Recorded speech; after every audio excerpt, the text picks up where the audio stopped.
اور ڈاکٹروں نے لوگوں کو لگا دیا کہ وہ ہاتھ سے اپنی خواہش پوری کر لیا کریں تو اس سے جذبات کی تسکین ہو جائے گی. دنیا کا سب سے بڑا جھوٹ ہے یہ. اس سے تسکین نہیں ہوتی, اس سے شہوت بھڑکتی ہے, وقتی تسکین ہوتی ہے. جیسے چرس پینے سے 2 منٹ کا سکون ملتا ہے, اس کے بعد چرس کی طلب پہلے سے بولو زیادہ بڑھے گی.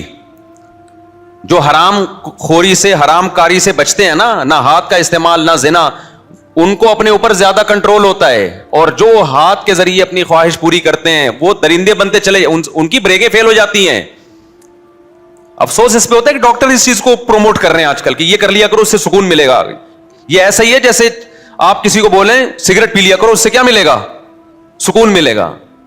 یہ وقتی سکون ملے گا, اس کے بعد اس کی لت پڑنا شروع ہوگی. وہ زیادہ سکون میں جو یہ کام نہیں کرتا, تھوڑا سا ٹینشن ہوگی, اس کے بعد سکون میں آ جائے گا, عادت نہیں رہے گی اس کو. اور جو یہ کام کرتا ہے اس کا سکون برباد ہوتا ہے, اس کو بار بار کرنا ہے یہ کام, اور یہ کرنے کے بعد بھی اس کی شہوت پوری نہیں ہوتی, تسکین نہیں ہوتی, کیونکہ یہ نیچرل نہیں ہے. پھر جائے گا وہ کہیں, اس کو کوئی سین نظر آ گیا, کہیں عورت نظر آ گئی, پھر بھاگے گا اس کی طرف. وہ یہ جتنے بڑے بڑے زانی آپ کو نظر آ رہے ہیں نا, یہ سارے اس اسٹیپ سے ہو کے یہاں پہنچتے ہیں. پہلے یہ ہینڈ پریکٹس کرتے ہیں, اس کے بعد یہاں پہنچتے ہیں. اور جو پہلے اسٹیپ سے بچا رہتا ہے وہ آخری اسٹیپ سے بھی بولو بچا رہتا ہے. نہیں آئی میرا خیال ہے بات سمجھ میں؟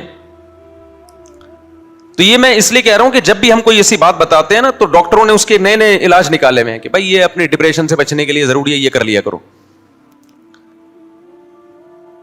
تو اپنی زندگی کو نیچر پہ لے آؤ.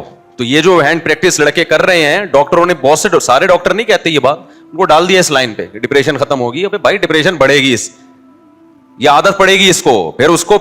پھر جو ہے نا, پہلے تو تصوراتی دنیا میں یہ کام کرے گا, پھر اس کے بعد جا کے فوش فلمیں دیکھ کے یہ کام کرے گا, پھر اس کو مزید آگے کا اسٹیپ بھی چاہیے. پھر یہی ہوگا کہ جب شہوت مزید بھڑکے گی تو پھر بالآخر محرم نامحرم کا فرق بولو ختم ہوگا, درندہ بنے گا انسان.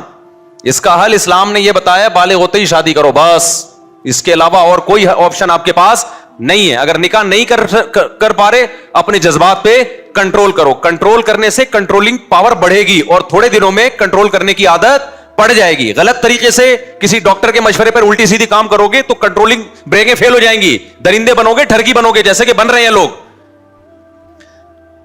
نہیں آ رہی بات میرا خیال ہے. کسی بھی نوجوان کو بولو نا یہ کام چھوڑ دو, کہنا ڈاکٹر صاحب نے کہا ہے کہ اتنا ثواب ملتا ہے اس سے, اتنی رکعت پڑھنے کا. اور خاص طور پہ جو ٹین ایجر لڑکوں کی عمر ہے 13 سے لے کے 18 سال, اس میں تو آپ اپنی انرجی اگر زیادہ یوٹیلائز کریں, اس سے تو آپ کے گروتھ پہ بڑا فرق پڑتا ہے. یہ کچھ چیزیں مشاہدے پر مبنی ہوتی ہیں, نظر آ رہا ہوتا ہے نا. میں بتا دوں, یہ جو ہاتھ چلانے کی لڑکوں کو عادت پڑ جاتی ہے, یہ چھوٹتی بہت مشکل سے ہے. تو مایوس نہ ہو, کم از کم فضائل تو ذہن میں نہ رکھے نا کہ اس سے ہماری صحت اچھی ہو رہی ہے, ڈپریشن ختم ہو رہی ہے.